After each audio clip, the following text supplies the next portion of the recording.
Tout d'abord, je pense que la France a eu beaucoup de retard sur les problématiques, notamment de cybersécurité, cyberguerre, cybercriminalité, plutôt en avance avec des services de police très développés, une capacité d'enquête, d'analyse, etc., sur ce qui touchait au pénal, donc c'était vraiment interne à la France. Parlez-nous d'abord de votre présence ici à Tanger. Ah, écoutez, c'est une fierté moi en tant que Français mais d'origine marocaine, parce que mon père est professeur d'université à Oujda et ma mère qui est prof en France mais a fait ses études et est née au Maroc, de venir ici dans le pays d'origine de mes parents, là où il y a ma famille, afin d'aborder des thématiques aussi intéressantes que la cybersécurité, l'intelligence artificielle, la robotique, dans un contexte de l'accueil qui est celui des Med Days et de la Fondation Amadeus, qui est la 12e édition, qui a un succès incroyable avec des gens d'extrême qualité. Donc pour moi, c'est vraiment un honneur d'être invité et de pouvoir intervenir sur ces sujets-là qui me tiennent à cœur, sur lesquels j'ai une petite expertise. Voilà.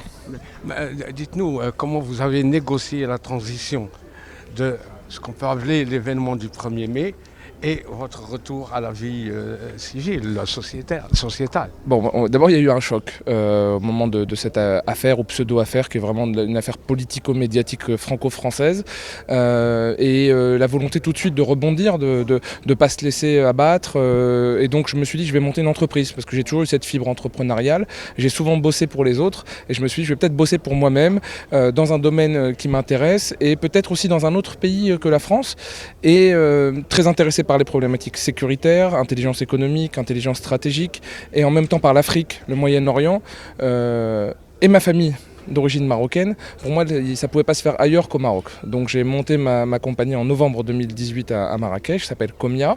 Et aujourd'hui, l'avantage du Maroc, c'est que vous avez un rayonnement économique sur l'ensemble de l'Afrique, en particulier l'Afrique francophone aujourd'hui, mais sur l'ensemble de l'Afrique, une belle image, une possibilité, une volonté de développer les entreprises marocaines, de développer les entreprises africaines via le Maroc. Donc on a un hub économique qui permet de rayonner de la meilleure des façons sur l'Afrique et dans mon domaine en particulier avec une crédibilité.